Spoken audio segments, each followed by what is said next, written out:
Good morning. Thank you for joining us.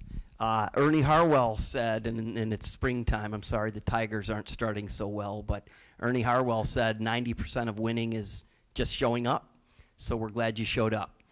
I'm Chris with Mid-Michigan College. I have some remarkable folks at the table, and I know I say that often, but I am quite sincere this morning. You'll find that in a minute. Couple of quick things. Mid-Michigan College is graciously hosting this today. We are sponsored by Ignite Donuts, and you'll learn more about that in a few minutes. And no, we're not really sponsored by Ignite, but perhaps someday. When folks ask me, well, where's Mid-Michigan College? We're one of the 29 community colleges in the state. I'm often tempted to just simply say, right here, of course. We have two campuses. We're on our campus in Mount Pleasant, about 5 miles from our good friends at CMU. And we have another beautiful campus about a half an hour north of us in Harrison. And it's the right fit for most, one of the two campuses. And of course, many students join us online. And we'd love to have you as part of that. But here we go. More importantly, let's kind of get into what we're going to talk about this morning. I have, in many of the successes I've found, have had really good teammates, and a couple of those are with us this morning. Our remarkable video guru, Noah, is behind the camera, and over here, off camera, is, I'm proud to say, my new colleague, Ryan, who is way sharper than I am, so I'm glad he's over there handling that part. Feel free to send in questions or comments this morning, and in a moment, I'm going to share a question that you may have, or you do have an opportunity to answer and earn a prize. Okay? Having said that, I'm going to kind of move over here to the people that really matter this morning.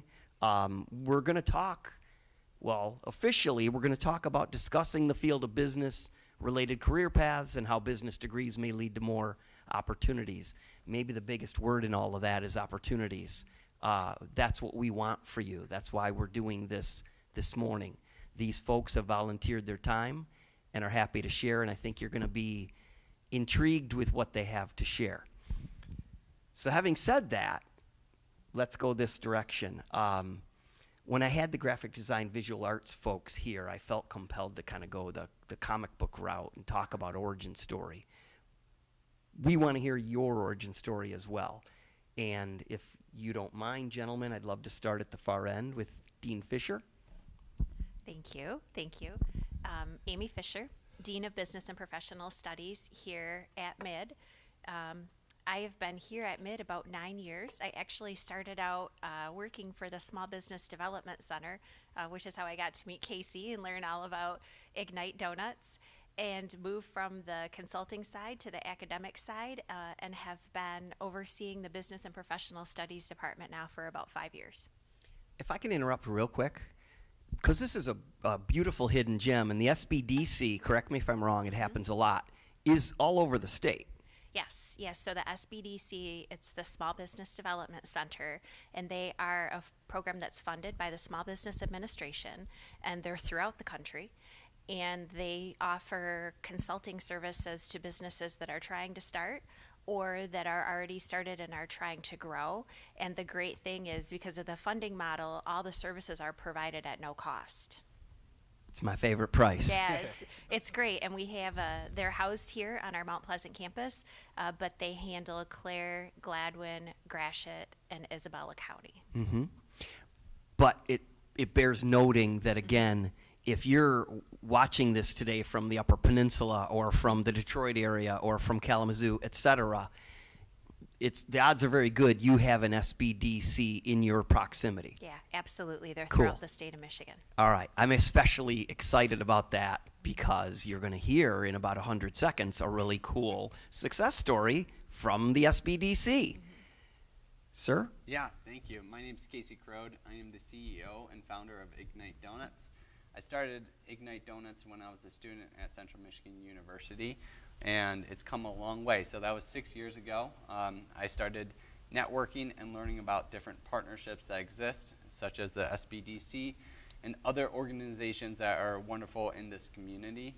And it's been a wonderful journey, and right now, in the last year and a half, I've been blessed to have opened a cafe in the Mount Pleasant town, and now we service not only Mid-Michigan College, CMU, Alma College, but the Mount Pleasant community as a whole. So yeah, lots of fun aspects within that journey, and I feel like I'm just starting. So wait, Casey, just to be sure we're clear. Yeah. You started a business while in college. Yeah. And I don't mean like a lawn company, no offense if you mow lawns, I did. You started a business while in college. Yeah. That's cool. We're going to hear more about it. Larry? Hi, Larry Zink with Michigan State University. I've been to College of Ag. My title, I work with the Ag Food Resource Economics Department. My title is Industry Relations, so I work with industry for our students. A quick one, I also, I call myself, I'm a business guy in academics. I build programs for companies for recruiting and hiring. I will say I did use SBDC at one time in my life, looking at purchasing another business, so I was using their services. That's awesome. From Lansing Community College for free. And we'll just leave it at that for now. Fair enough. Good deal. Okay, I promised I was going to throw out a question, and it's mildly pertinent to the business world. About 50 years ago today, the first time something happened, it wasn't my birthday, but if your teacher has my contact information, or if you just simply send an email to admissions@midmich.edu, that's fine, or answer this morning. But what happened about 50 years ago today that's pretty significant and now has led to, I don't want to give it away, but it's there are more of this than there are people on earth, believe it or not. I'll leave it at that for now. Okay, here's where I'm going with, I don't usually lead with this, but I am going to because it's you three and it's what we're talking about this morning. Many colleges, including many universities, the largest percentage of majors are folks that think they want business, okay? Whenever I meet someone who says, I'm a business major, my first follow-up question is, so what then? What are you going to do when you're done, when you've got that business degree? What I find quite consistently is they often give me a blank look, like, I'm not really sure. I just know I want business of some sort. Occasionally, of course, it's like, yeah, I want accounting or something specific. Rarely is it someone like what you're bringing to the table today. But why do you think that part of it exists? Why do you think they think, well, I want business, but I don't know what next after that? Any thoughts? Well, because they're young and there's youth, and I mean, and they tend to see businesses every day. Sure. Again, like Casey's, like the Walmarts of the world, the Krogers of the world, the Pepsis of the world. They see businesses, but they don't know what that entails in the inner workings of business. Again, there's accounting, finance, marketing, supply chain, logistics. There's the whole gambit of opportunities, and that they think business. They think money. I think. Sure. Sure. So that would be kind of where 7 out of 10 millionaires in this country, salespeople. salespeople. Sales is not a bad word. I teach a sales class. Sales is not a bad thing. Okay. It's really consulting. It's really business. Sales is. Yeah. I could see that. It's really it's consulting, helping businesses do better. Yeah. Again, Yeah. your sales reps help you find products at a good price to make your business better. Sure. If they wouldn't sell you something higher price that you couldn't afford if they didn't feel it was right. Right. If they're a good salesperson. Right. Amy, I know we have remarkable mentors here who serve as academic advisors. Absolutely. However, the majority of those business students I run across are here at Mid. Why do you think they say, I mean, that was good. Why else do you think they say, I'm not sure? I think there's so many different directions you can go with a business degree. You could go the entrepreneurship route, which is what Casey did, which is a great opportunity for a lot of people. But some people don't have the desire to own their own business. Some people want to work for someone else, and that's great too. And with a business degree, you can go in so many directions. You think, marketing and management, that's what my degree was in. But when I started out, I thought I wanted to be a stockbroker. And so I took a couple finance classes and decided that wasn't what I wanted to do.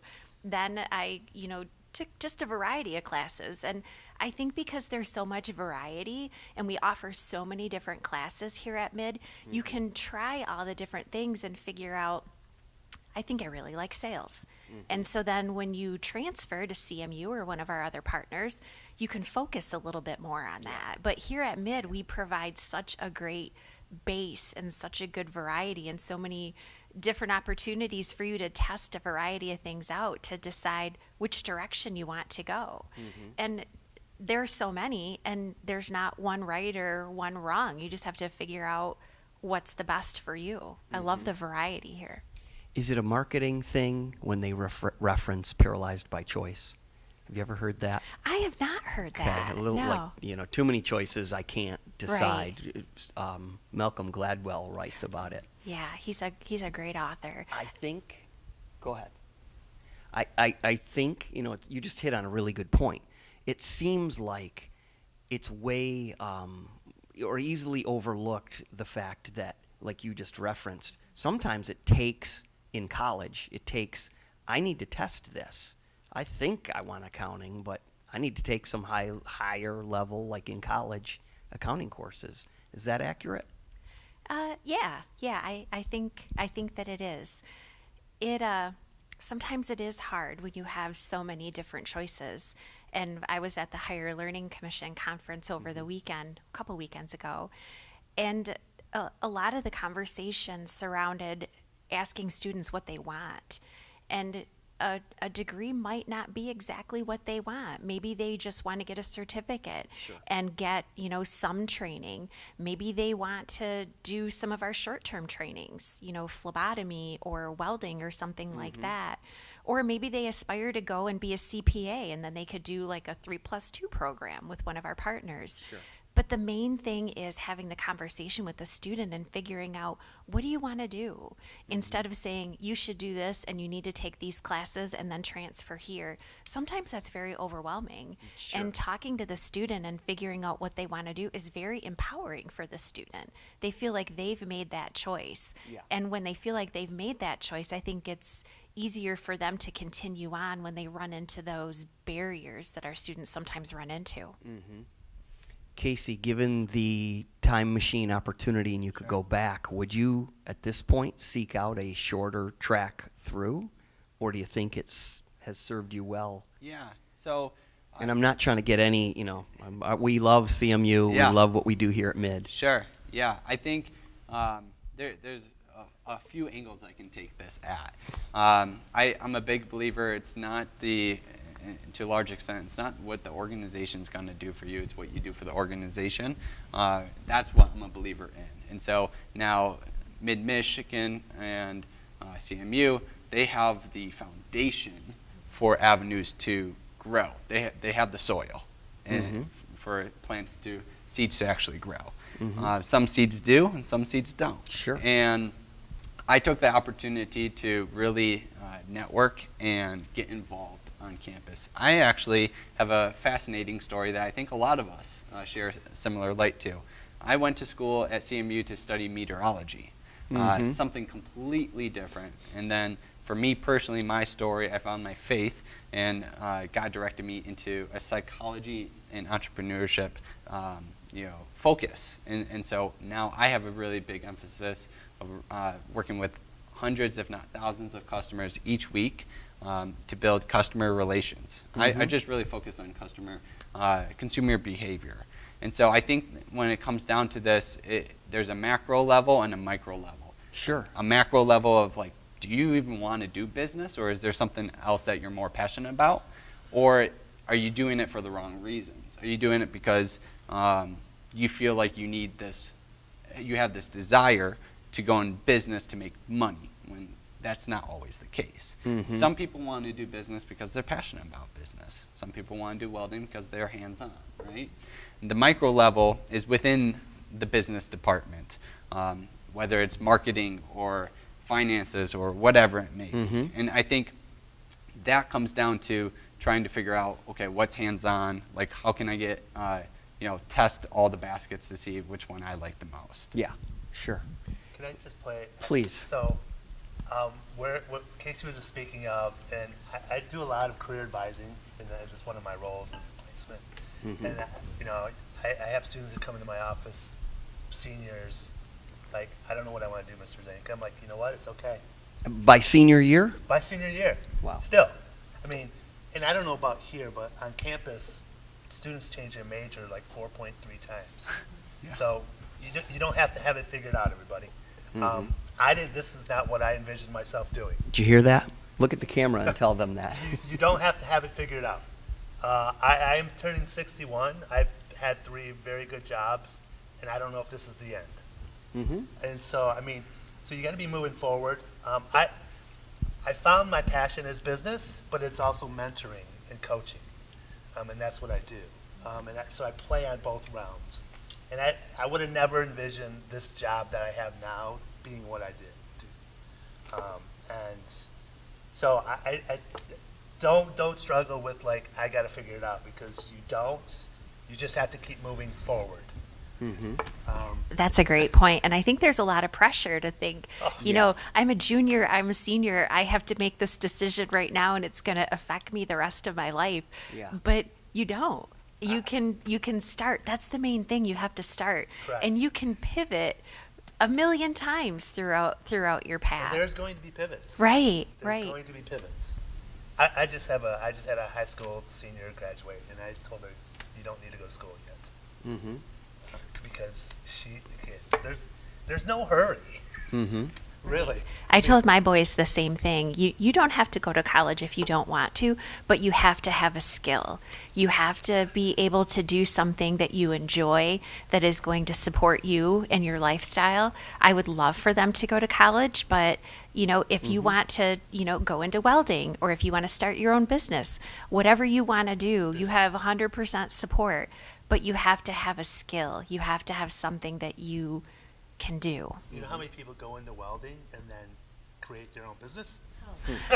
Our welding program is such a popular program. Yeah, our students, they get to the end before they're even finished, and they have companies coming after them trying to hire them, and they make good money. And then they go out and start their own business. Right. They become their own welder. Right. Believe me, it's So, quick question here. When it's pivot time, are there signposts? How do you know? faith. Yeah, And sometimes you take a chance. I mean, I like I said, I had 3 careers. I thought I wanted to own my own business.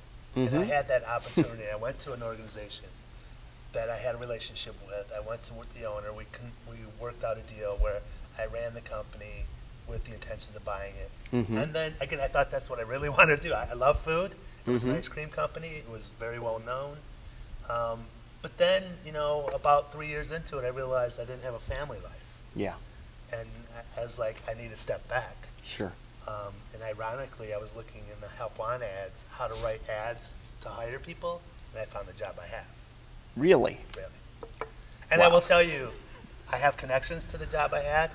The first phone call I made, my old advisor, who I still love, said, "You don't have a master's degree, don't apply." Wow. Interesting. 23 Interesting. 23 years later. Yeah. And we do lunch still, and I still remind her of that all the time.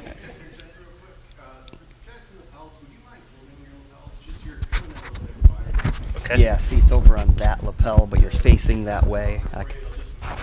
There. Thank you.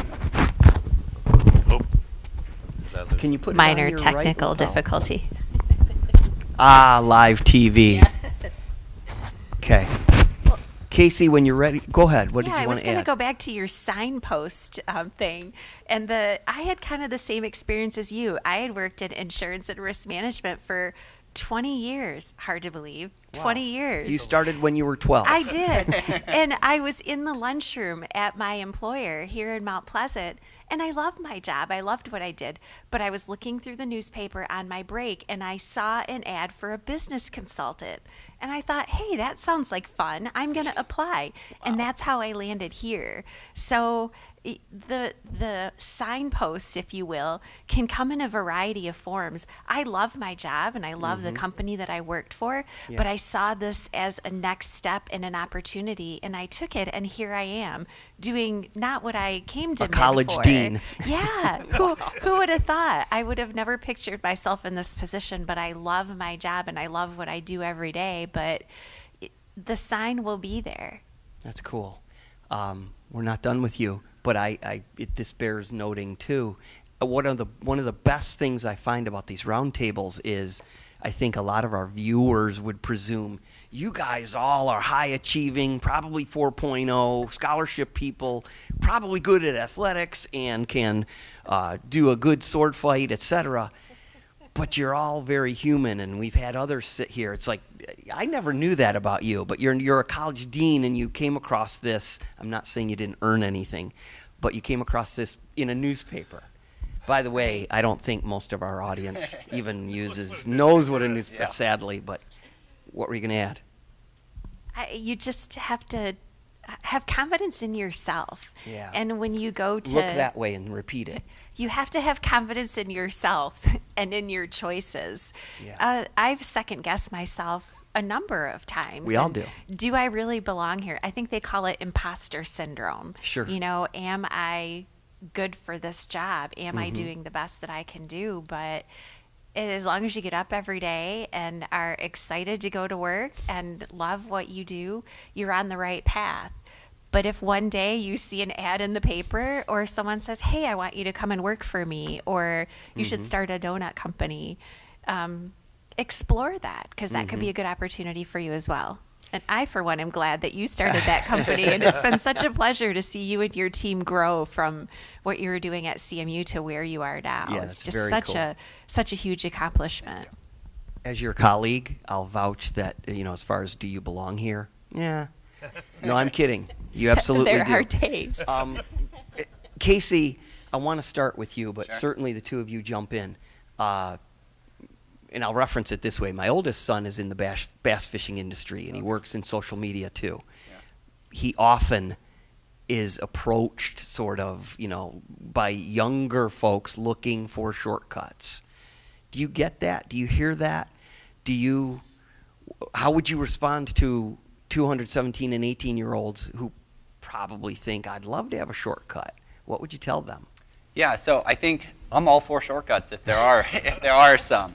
I've learned the hard way a lot throughout the last 6 years, and you learn by doing, right? And that's how I've learned. I've learned how to make every salty and soggy donut, and I've learned how to make some good ones along the way. Just don't substitute salt for sugar, right? So, but Wait, you had to figure that out? I had to figure that out. So, and I think it's good to be humble and it's good to be vulnerable. I think we live in a society that has a stigma against vulnerabilities. And especially when I was a 17 and 18-year-old, I was afraid of my confidence. This is a pretty cool story. I had a stuttering problem that was really bad in high school, and I was bullied for it, and I had a lot of backlash for it. And so I tried to go on the student news and put myself out there, even though I was really afraid of going on air and so forth. That's why I went to school for meteorology. I wanted to be the person on TV communicating the weather. And I found out that's not something I wanted to do after all. And so, but here I am 6 to 7 or 8 years later, and I have this opportunity because I chose to take one step forward and the next step forward. Mm-hmm. And not saying I'm perfect by any means, but Sure. I'm a lot more confident to be in the realm I am right now.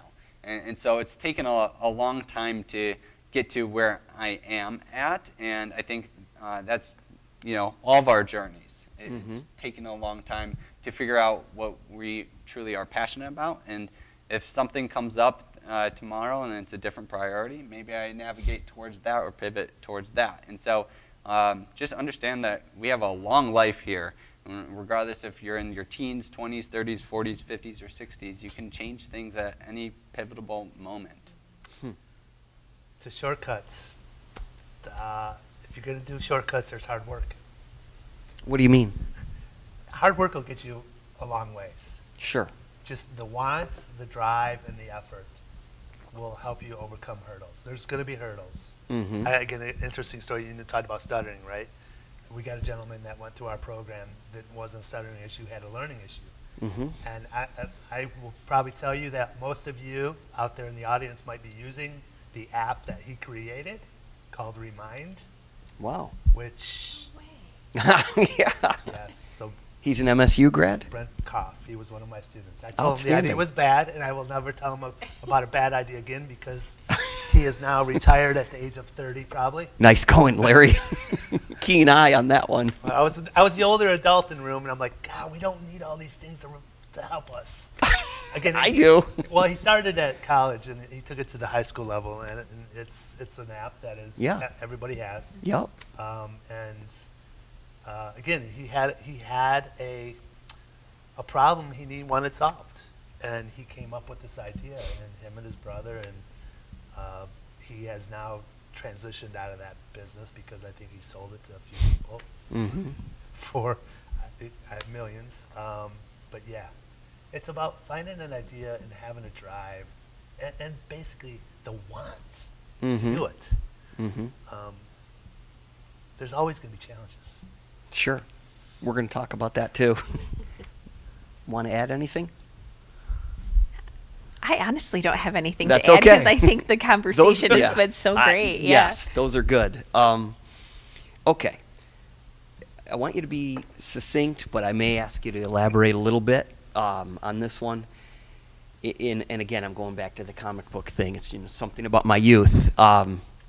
You may equip all the young ones that you work with. In many of them, their path will likely include business in some form with a utility belt. And you may put one thing extra on that belt, but hold on. I'm talking like strong conviction, principles, a credo to live by, creativity, adaptability, problem solving. What would you choose? One thing. I'll take that one. A good moral compass. How come? Because I think that you always have to do what you feel is the right thing to do. There's going to be shortcuts. There's going to be opportunities that come your way that don't necessarily fit with you and what you want to do. I think that I feel you always have to do what is the right thing, and I think that's important. Mm-hmm. Yeah, I think so. I mentioned it earlier, but being vulnerably kind. And I say that because we live in a world where it's very selfish, and which is not necessarily a 100% bad thing. But I do think doing things for the wrong reasons tends to be the result. And so failure equals feedback. The more you fail, the more you're going to learn, the more you're going to approach different things in a different way. To do it in a kind way is to show empathy, is to show compassion for others. We're living with almost 8 billion neighbors here, or more than that. And so I think we just gotta understand that there's a huge component of just trying to love on one another, and we're all here for a purpose. Mm-hmm. Hang on. Okay. Hang on.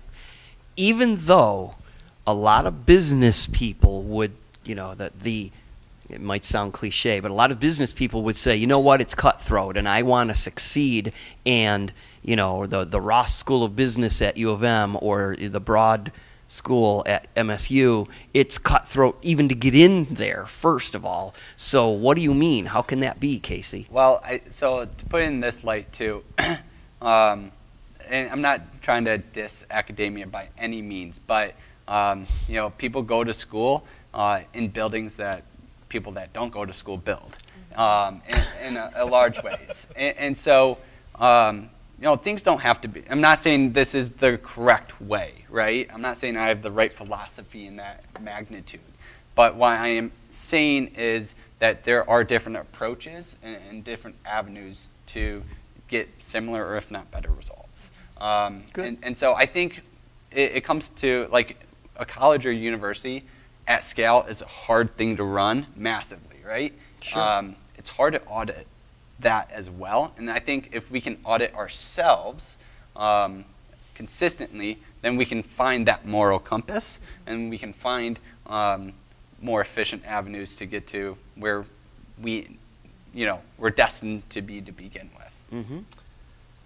So I'm going to play off the moral compass and the helping others. And I truly believe if you go at it to serve others versus serve yourself, you can create a very sustainable business.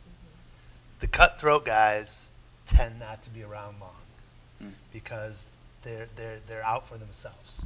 That's a great again, point. And this again, and I tell students that your role is when you become an employee or employed is to serve others. Mm-hmm. If you serve others, success will come.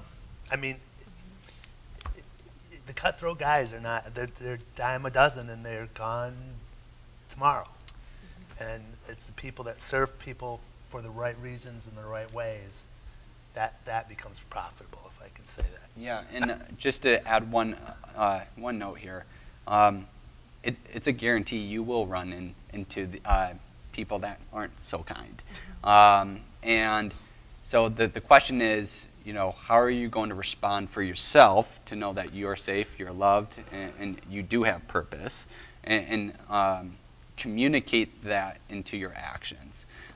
There's been a lot of times that I specifically hire high school and college students.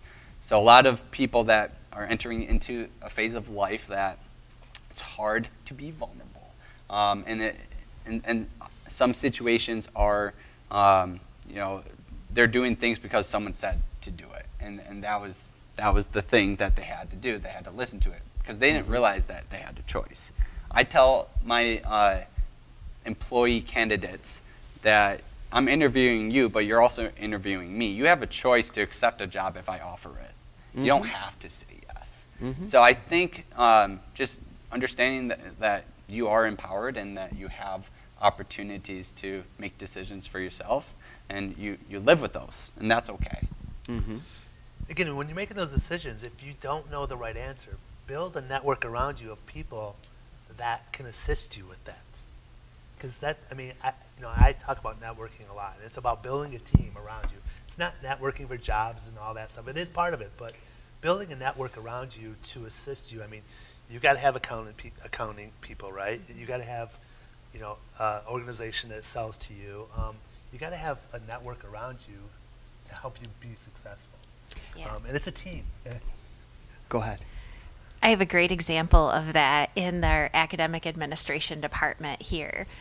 We all work really well together, but I think it's servant leadership. So we do what is best for the team and not necessarily just for ourselves or our department. And our provost, Dr. Mertz, when he first started in his position, he met with all of us. And one of the things that he said to me was that it is my goal, he's saying this to me, it is my goal to get you where you want to be personally, professionally, and programmatically.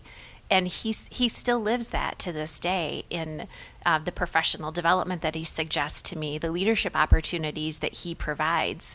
So it is great to go into a leadership role knowing that you are not only serving as a mentor for your team, but you are allowing others to build themselves up, which is going to make you and your leadership team better. I don't disagree with any of this, but I'm going to challenge you here. You have a network partly because, with all due respect, of proximity. When one is 18 years old, what's in proximity? How do I agree 100% that connections are monumental. Yeah. But when I'm 18, how do I build any connections? Yeah. I tell 18-year-olds at Mid daily how powerful it is to simply ask. Sure. But go ahead. Yeah, I mean, simply ask yourself, are you on social media? Are you online? Cool small story is I'm talking to a donut business in California, and because they blew up on social media, and I reached out. It was a cold DM, and and then I just had like an hour-and-a-half conversation with him. And, You didn't reach out for a shortcut. No, I mean, I reached out just to introduce myself, and they had the choice to reach back out, and I do this with a lot of people. Sure. And I'm not saying it's going to work every time, because it doesn't, but it's simply if you ask, simply if you put yourself out there, people are willing to help you, and especially in academia. Your teachers, professors in college, people within academia, they should be there to help each other out, especially you as students. Mm-hmm. Well, and to the ask, I mean, I tell students you have to ask. And don't be afraid to ask for help. Don't be afraid to reach out. You might hear no, but understand that doesn't necessarily mean no forever. But again, it might not be the right time, right? I mean, sometimes the ask has to come early and not like 3 seconds before you need the answer, because we might not be able to respond that quickly. But Sure. But it doesn't hurt to ask for help. And I mean, at 18, you're right, it's challenging, but they are, you know, they have parents, they have aunts, they have uncles, they have people that they probably, you know, interact with that might have ways to connect and assist. They might. Correct. And it's just a matter of asking. I mean, just, Mm-hmm. But they might not too. yeah. You know, if I might aspire to be a marine biologist, and my parents might be farmers. But Yeah. Well, and to Casey, you know, with school, with college, I tell students it's not just about the academics. It's about all the other stuff that's Sure. available, the clubs and the interaction. And I mean, that's where you start building those connections. Mhm.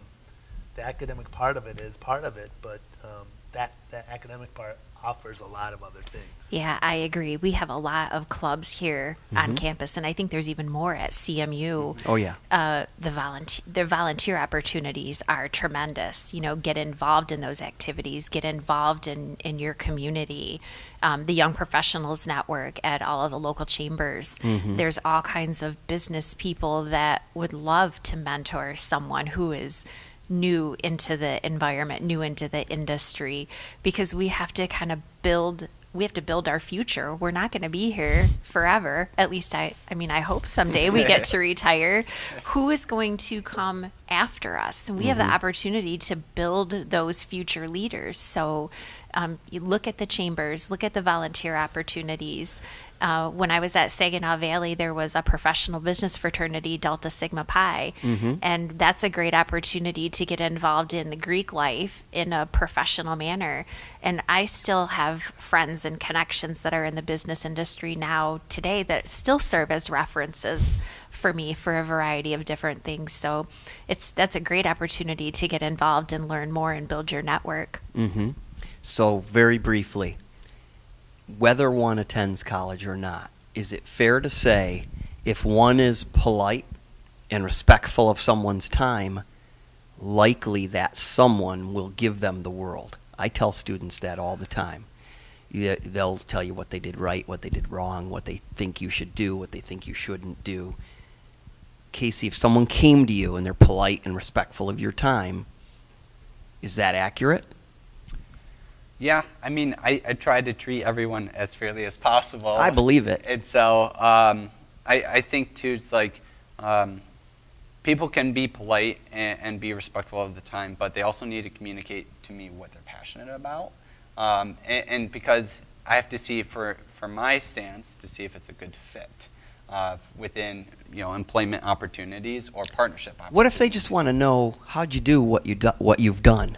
Yeah, if you are polite and you're respectful in time, like you're showcasing that you're asking, right? And so I think we're all here because we were eager to have this opportunity, right? To give back, to work with students and so forth. And so if students reach out to us, or to myself per se, I'm going to be like twofold willing to help them to figure out their question. And so, like for instance, I'll give you a challenge. If you DM us on Instagram or Facebook at Ignite Donuts with a question, I will be eager and excited to respond to you, given your situation, whether it's donut related or not. And it doesn't have to be. Sure. Sometimes, again, with the asked, if, can they speak with you? They might not know their passion. Sure. But in the conversation, we will start fleshing out. Well, maybe you're really thinking about this, because they don't know everything that you're involved with, right? I mean, again, when you have that discussion and you listen intently, you might hear, you know what, you might really think about HR, or, I mean, so it's, Yeah. Again, 17, 18, 19-year-olds trying to figure it out. The world is backwards, everybody. We should retire. It's challenging. We should retire early and figure out what we want to do when we're 60.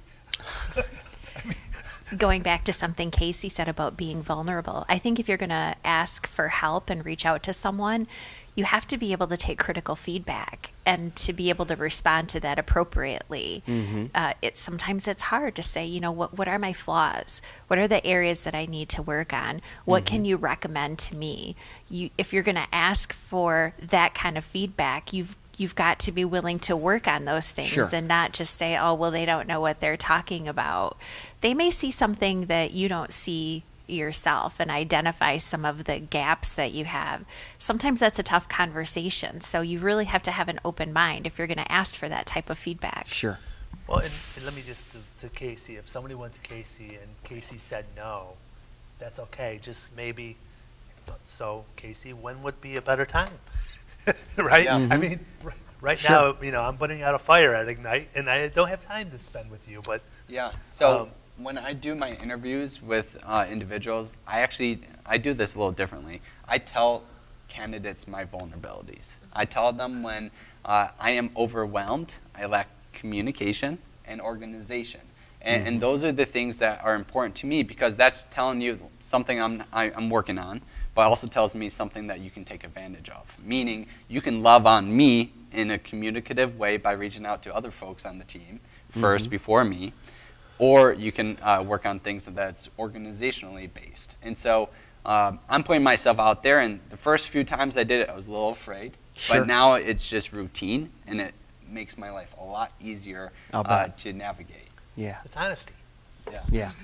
Failure leads to feedback. Okay, good.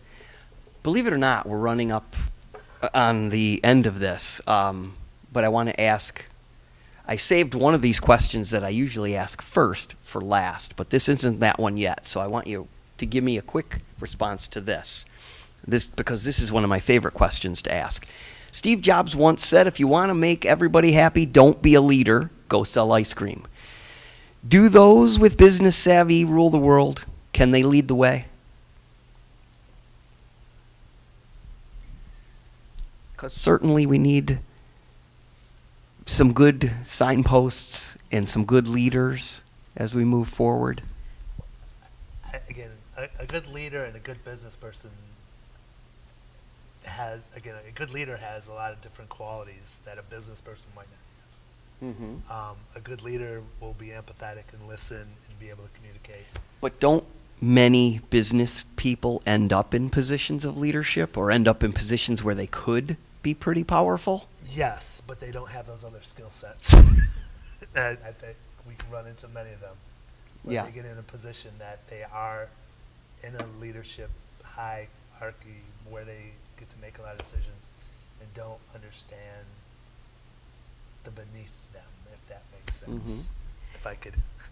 Yeah, I think as a leader, your decisions are not always going to be popular. Nope.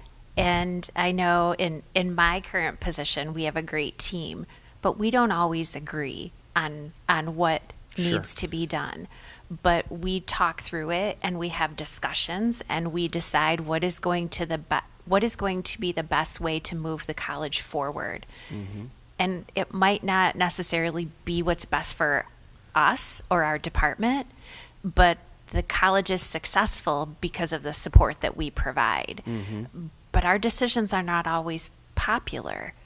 But we put a lot of thought into it, and we're course. doing what's best for the whole, and not necessarily just for our own personal agendas. Sure. And sometimes that's hard. Sometimes you don't make a lot of friends by doing what's right. But again, back to that moral compass, if you're going to be a good leader, you have to do what's right for the organization and your fellow employees as a whole, not just what is going to be best for you individually. Mm-hmm. Want to add anything? Yeah, I think, unfortunately, I see it from a service industry approach, customer service industry.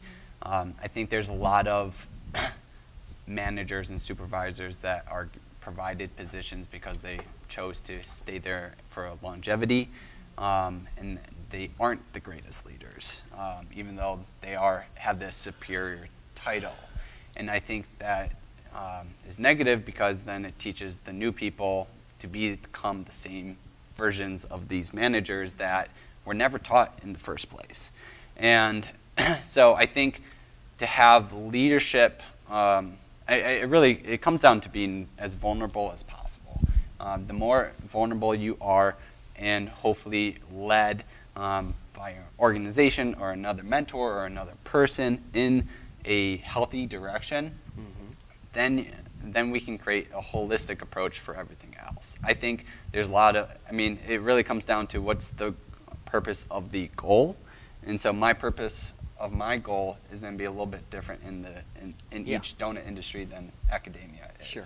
And so, I think without going too much farther into it, I think it really depends on some of those aspects, but I think we live in a very selfish world. I'll leave it at that. Sure. We're running low on time, but I have to ask you this question. Whenever I ask my wife, what should I ask? I'm going to have these folks at this table tomorrow. She always has the same answer for me. She says, what's the worst part of your job? And don't sugarcoat it. Yeah, right now, because I think that changes, but right now the worst part of my job is the lack of balance. I work 80 to 100 hours each week, which is not sustainable. I recently married, and I would like to prioritize my faith in my wife more so than my actions within the business. So I know what I signed up for. Yeah. I know it's for a season, but the thick of being an entrepreneur is tough. And I think... Say that again? The thick Yeah, of being an entrepreneur is tough. Yes, the thick of being an entrepreneur is tough, and I think that's equivalent whether you're an entrepreneur or in whatever business or other industry you're facing. We all have challenges. My challenge right now is I have a lack of time. Some people's challenge might be a lack of purpose because they're trying to find their moral compass. It changes depending on where you are in life. That's why you hear the midlife crisis. But I think really it comes down to just trying to for me, I'm trying to figure out how do I get out of myself. I'm in this position right now. How can I get myself out of this? I could hire a manager at a decent wage that I can't afford, and hopefully get out of this. I don't know. I'm just trying to figure that aspect of it all, but we all are facing our own unique challenges, any day, every day. Mm-hmm. Okay, we only have a few minutes left, so here's what I'd love for you to do. I'm going to ask you a final question, and this is the one I usually lead with, but with you guys I felt like I want to save this for the end, and make this kind of your final thoughts, your last statements to our audience, and I'm going to say once more, thank you for being part of this. This has been super enlightening for me, let alone a number of high school students. Why choose a career in a path that's related to business? Should you choose this path? Bear in mind you're speaking with 217 and 18-year-olds. And understand, too, we're low on time here, so kind of wrap up. Make this your final thoughts in addition to why this path. Our sales pitch? Well, Your elevator pitch. So, am I going first? sure. So, I brought this little I wondered prop. when you'd I bring the brought box this little out. prop. So, again, my program works with students that go to work in business realm around ag and food, okay? And the way I look at it, there's going to always be jobs. And this box represents probably over 100,000, 1,000 employees around different sectors. Sure. There's like 30 ingredients in this, and that's like 30 farmers who have people supplying them things, who have people working for them, and then it goes to a processor, and it gets, even to the glue on the box and the ink on the box. And the design of the box. And the design of the box. manufacture. I Sure. mean, the ag and food industry is literally the biggest business sector there is. Really? You know what? We're drinking coffee, we're eating donuts, and we eat 3 times a day. Sure. But I challenge Everybody you, does. when you sit down to eat, think about how that got on the table and the business behind that, the accounting, the finance, the logistics, the science behind it, the engineering behind it. There's just tons of business. I mean, we had a CEO in class the other day that basically does blueberries. And, we're talking hundreds of thousands of dollars worth of blueberries. And it's just blueberries. Yep. Just And it's a blueberries. Michigan industry. And it's, Sure. it's really big in Michigan. Yep. It happened to be the Michigan Blueberry Group. Excellent. So I challenge, and as I told Casey earlier, Google the World Population Clock. And you'll see that today, there'll be 100,000 more people on this planet to feed. And that's challenging and rewarding. Today, 100,000 more people to feed. And just think about the business behind that. It's more people to buy donuts. I'll leave it at that. Fair enough. Yeah, so the accountant, the financial person, the manager, they're all entrepreneurs of that box. It is basically what it comes down to is someone That's a owns good point. someone owns a business that has contributed to this box or to this coffee, to that coffee, or whatever it may be. First and foremost, I told you my vulnerabilities, I told you my challenges, I told you my struggles. Yeah, I still love what I do. I love what I do because I have purpose, and I know my place in this community, and I know my vision for international communities. That's my vision. And so I absolutely love going through this process of life, and currently today, that's what I love to do. If tomorrow or a couple years from now I change that, I'm going to love what I do then, and that's okay.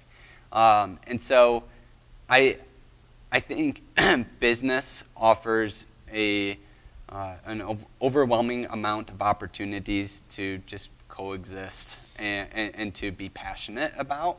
And so this is one of those avenues I'm coexisting and I'm passionate about, and I have purpose. And I think that's really what it comes down to. The coolest thing is I actually, on a micro level and hopefully one day macro, I see the impact of what I am doing here in this community. And because of this right here is a result of some of those impacts. And I just have this privilege and opportunity to be here. And so my challenge for you, to leave you on this note, is to assess yourselves, take a deep breath, know that you are here with purpose, where you are as a 17 or 18-year-old with purpose, and start asking yourself questions to see which direction that you might want to head into. And I think part of that will end up being trying a lot of different things, and hopefully you'll find a commonality within those traits that will hopefully allow you to grow in an avenue that you're really passionate about. For me, it's just serving people, and I do that through food. I'm so glad you talked about agriculture, because I could give a shameless plug for MID's new agriculture program that is starting in the fall of We're talking about it, by the 2023. way. And one of those degrees that you can get is agribusiness. So business is, you can see it everywhere. And I think that that's why a business degree is so valuable, because there are so many different pieces to it. You can do just about anything with a business degree, depending on the direction that you want to go. And I think that's It's probably the same as the first statement that I said when we first started talking. If you want to own your own business, you can learn more about entrepreneurship. If you want to market, then you can go into marketing. I think it's MSU has an entire program on packaging. Yes, they do. So if you if you decide get you cocky. want to go into that, Ferris has one too. yeah. Yeah. Supply chain. There's so many different Yes. directions that you can go that start with building a core of a business degree. So I think it's the flexibility and being able to do whatever you want to do with it. I had a joke, I laugh when you mentioned your son in bass fishing. Mm-hmm. Because I had a student that was going through our program. We use ag and food as our tools, but he was a big fisher guy. Mm-hmm. And I'm like, you know what? You can go to work for one of the, I can't. the lure company. Sure. Or the, I'm like, Yeah. there's that's business. There's jobs in there. Yes, absolutely. There's jobs in selling boats and. Yes. Yep. You can be in the industry in 100 ways. Golf, boating, fishing. I totally agree. Every industry that you can be passionate about, there's a business model at that core. Yeah. So if you love Yes. golf, if you love fishing, if you love food, there's a business application to Yeah. all of those industries. Yes. I don't know how much time I have, Chris. Quick story. Super quick. Produce industry event. Ran into a gentleman in an elevator who was passionate, and he's like, "You got to come to my booth. Like, got to come to my booth." I'm like, "Okay, where's your booth?" And he goes, "980." And I'm like, "Okay, what do you sell?" He sold the little plastic clips that go on the end of a apple bag. Oh, wow. You know those little, Sure. He said, "I put 4 kids through college selling these." There you go. I mean, think about. It's what it takes. Okay. Well, when Ignite Donuts has 500 franchises, and you'll remember us, right? Yeah, I'm going to recite this video to show growth. So. We will too. And for the record, my son is a graduate of Mid Business Program, Yay. and he makes way more than his father. So, thanks. You're welcome. Good deal. Gratitude's powerful too. Thank you for being part of this morning, and it's quite simple. If you want to reach out to me or anyone here at Mid, you can simply start with admissions at midmich.edu, midmich.edu. Our website, midmich.edu, answers a lot of questions as well. This, speaking of answering questions, has been magnificent and enlightening, and those don't seem like strong enough descriptors, but thank you much for being part of this. Thank you for being part of this. One of the quietest but yet most important pieces that I heard this morning was Casey referencing that you matter. So keep that in mind too. And once more, thanks for joining us.